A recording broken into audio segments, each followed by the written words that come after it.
Undercover Carson, secret agent.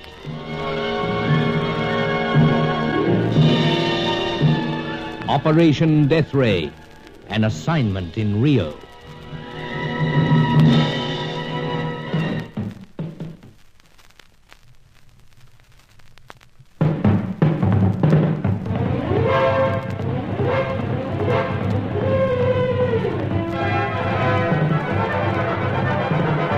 Blonde Helena Jansen had been showing herself to be more a friend than a foe in the hunt for the grim secret.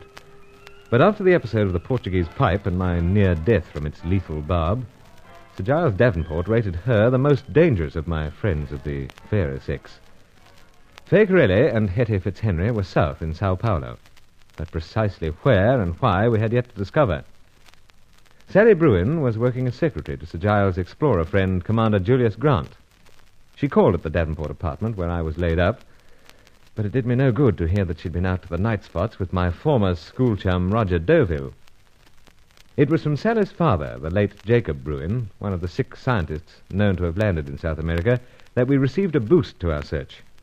Sir Giles had sent the Bruin notebook to London. He was highly elated as he told Angelo and me that a reply had come back. We worked like the deuce to get the message decoded, Carson. This is scarcely the thing to say to a sick man, but it's going to knock your eyes out. Had them knocked out already this evening, Sir Giles. Huh? You have, old chap? Well, practically. Young Sally was here. Oh, yes, of course. Well, I'll spill the beans. The notebook seems to be a valuable prize, though the actual worth of the scientific data is unknown yet. And why the fuss?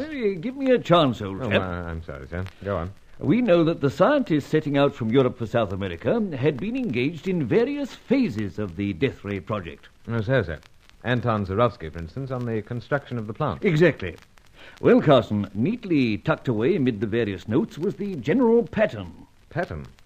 Oh, you mean how each of the 6 chappies fitted into that pattern? That's the idea, except that there were 8.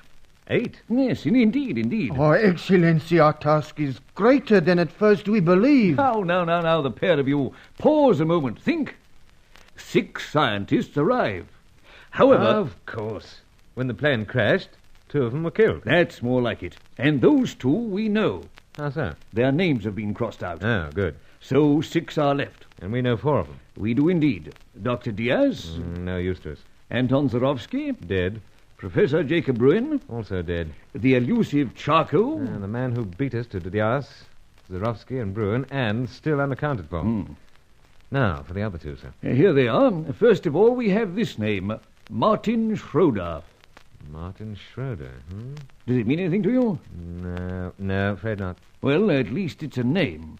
The other isn't quite so helpful. Oh, how so, sir? It appears to be a nickname, the Cossack. The Cossack? Yes.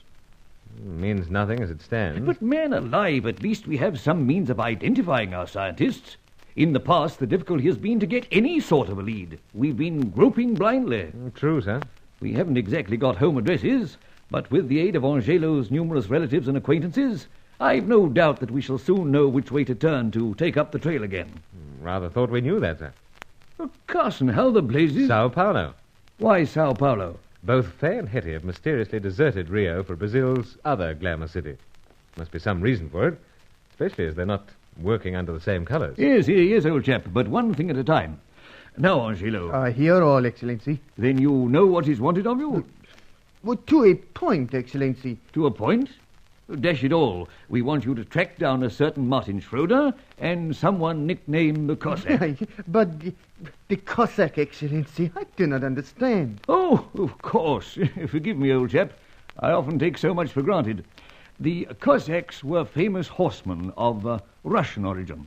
Ah, gauchos, Excellency. Well, yes, something the same. Oh, then this man of science is also a skilled rider of the horse? That's what we've got to find out, I fear. It will be attended to at once. Already I have both relatives and acquaintances engaged upon the matter of the 2 senoritas who disappear. Indeed, you have. But can they handle this fresh assignment at the same time? There are many as yet unengaged, Excellency. You hear that, Carson? So, sir. This fellow's got more relatives than the poor man who becomes a millionaire overnight. But why the frown, old chap? I'm just thinking, sir. I'm not enjoying being laid up. But you're staying right here for a couple of days yet. By that time, we should have our information and a plan to tackle the next phase. In the meantime, there's no knowing what further information that notebook may yield. But you can rest assured the boys on the Thames embankment won't be idle.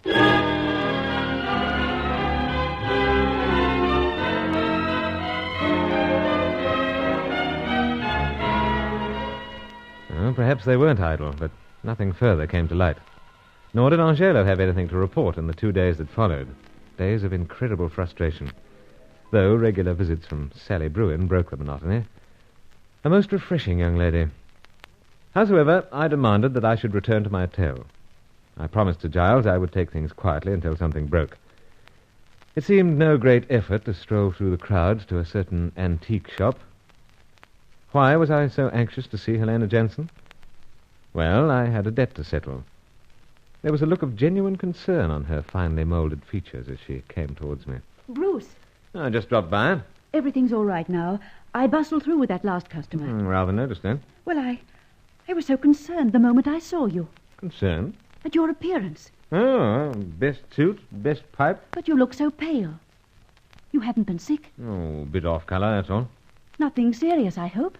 Oh, well, let's say I took a little something that didn't agree with me. Howsoever, that little debt of ours. Debt? The Portuguese pipe. Oh, of course. But I told you there was no hurry. No, I insist. Here's the check. If that's how you want it. Oh, do. Yeah, take it. Thank you, Bruce. Lucky to get it, too. Lucky to get it. Let it pass. Helena, I was wondering where you picked it up. The pipe, I mean. Oh, at one of the regular auctions. You see, I told this particular dealer I was interested in unusual pipes. Bearing you in mind, of course. And he came up with the one in question? Yes. But, Bruce, there's something strange in your manner. I don't know why there should be. I'm afraid I'm getting to know you. The harder you bite on the stem of the pipe of the moment, the more you give yourself away. Give yourself away? Yes, Bruce, you're after something. You were asking me about the dealer who contacted me about the pipe. So, I was. Well, he's a man called Emmanuel Loss. Bruce, I think I understand. That pipe. Most unusual, sure you. There was something wrong with it. Now, what makes you say that? I know. I know from the way you're acting. There was, wasn't there? Perhaps. Oh, what a fool I was. Bruce, that pipe, it was a trap of some sort. Well, it was a trifle unusual. It harmed you in some way? Well, aren't you going to answer? You just smirk. You really know nothing about that pipe? Of course I don't. Then best you ask Emmanuel Loss. But tell him that the Carson bloodstream's been well injected with poison. It's practically immune. Bruce, where are you going? Back to my hotel? No, not yet. But there are people staring through the window. I feel sure they're coming in. Bruce, you must know this. Someone obviously sold that pipe to Emmanuel, hoping it would fall into your hands. I don't want to harm you, Bruce. As a matter of fact, I'm desperately anxious to protect you. And you must believe that. I'd like to believe that, Helena. Howsoever, I swear to you, Bruce, what else can I do? Quite a deal. Hurry, they're coming in. You could tell me how you fit into the whole business. Oh, but what business? Come, my dear. Really, Bruce, I wish I could. Someday, perhaps. But I can't say anything more. I dare not. You see, it involves a certain loyalty. Loyalty? Please, Bruce, you'll have to go. I must attend to these people. Then I go, Helena. I go wondering about this loyalty of yours.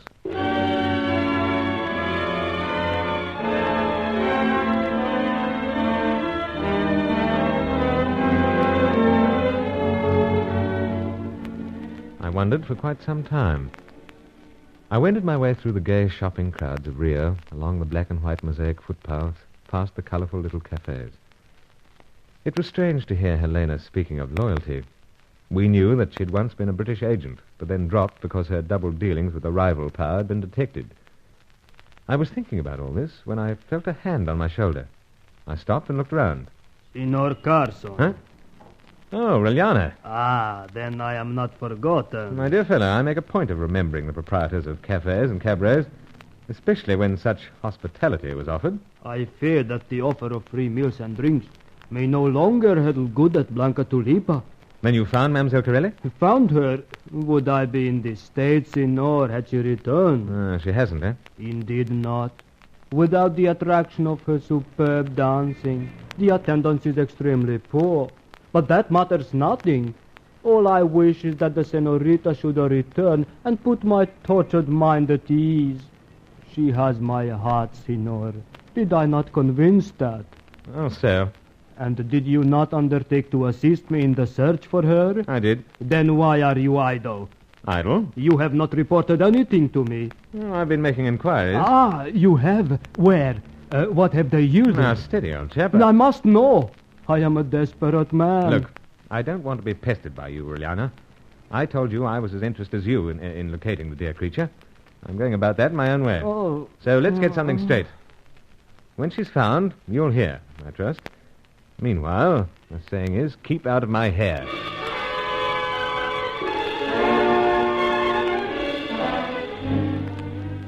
Well, Carson, as you say, this Juliana may be just a fool who's lost his head. I don't like the sound of him. Frustrated Romeo, Sir Giles, nothing more. Let's hope so. But what's wrong here? I come in and find you and Angelo sitting in a cloud of gloom. Our news is not the best. How so? It seems that our friend Charco has beaten us to it once again. Charco has? Indeed. In Sao Paulo. Sir Giles... I know. While we've been twiddling thumbs in Rio, the scene's switched to Sao Paulo.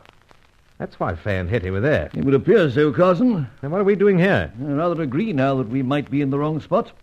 Furthermore, Angelo has something on one of your lady loves. Faker, really? No, senor, nothing of her as yet. Then Hetty Fitzhenry. See, each evening she is to be seen at a dim place of dancing and wine. It goes by the name of the Eagle of Gold. The Golden Eagle, eh? Sounds an interesting sort of a nest. Well, best we find out what our red-headed American bird painter is doing there.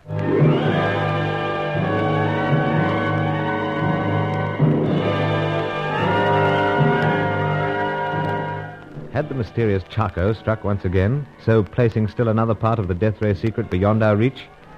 And did this explain the sudden disappearance of Fay and Hetty from Rio?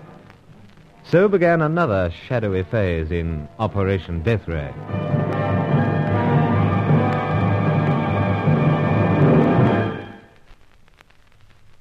Undercover Carson is written by Michael Noonan and produced by Walter Pym for Art. Join Lost in Brazil tomorrow for the next episode of Undercover Carson. Also visit our channel rumble.com/c/Lost in Brazil for more episodes like this, and visit rumble.com/c/GAR for more radio programs like this.